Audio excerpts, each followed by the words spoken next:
Good morning विद्यार्थी मित्रों। आज हम धोरण 6 विषय हिंदी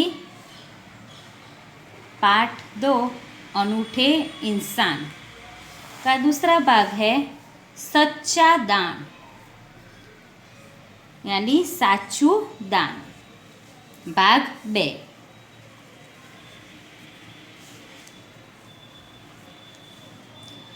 मालवार यानी केरल की बात है। वहाँ बड़गरा नाम के एक गांव में सभा का आयोजन किया गया।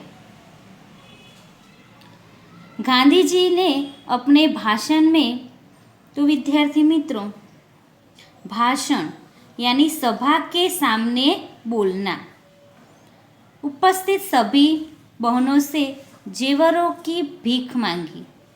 बहुत सी वस्तुएं भेंट में आप देख सकते हो चित्र में, कैसे आभूषण दान में दिए हुए हैं।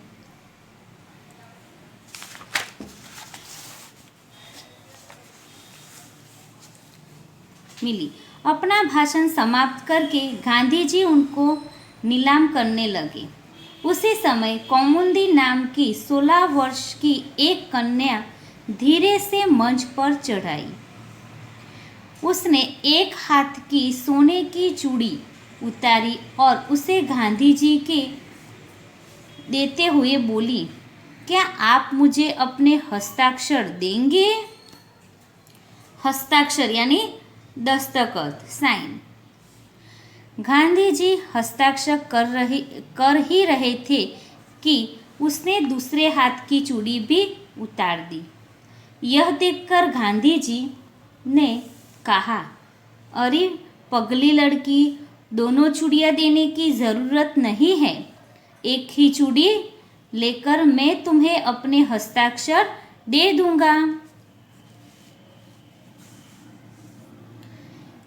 इसके उत्तर में कौमुदी अपने गले का स्वर्ण हार, हाँ विद्यार्थी मित्रों, स्वर्ण हार यानी सोने का हार उतार लिया।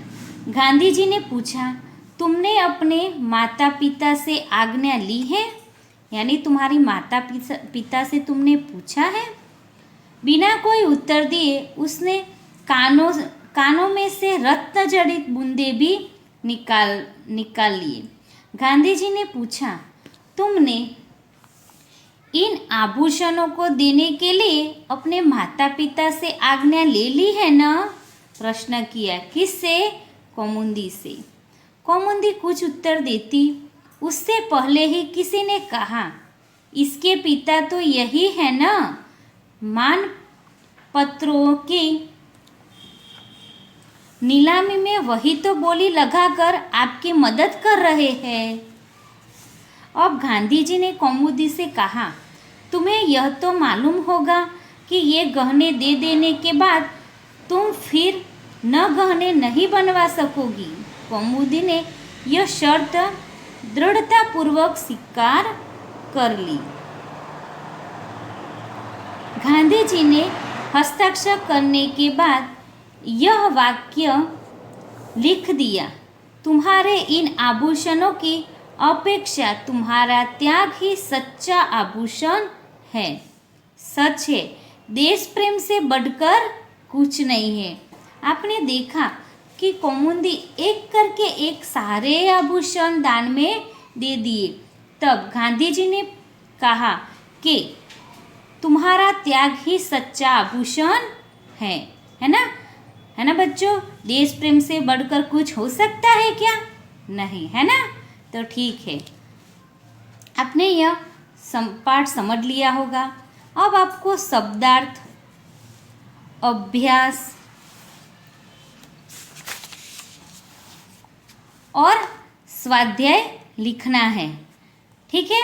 और अच्छी तरह पाठ समझ के फिर प्रश्नों के उत्तर लिखने हैं। बाय मित्रों।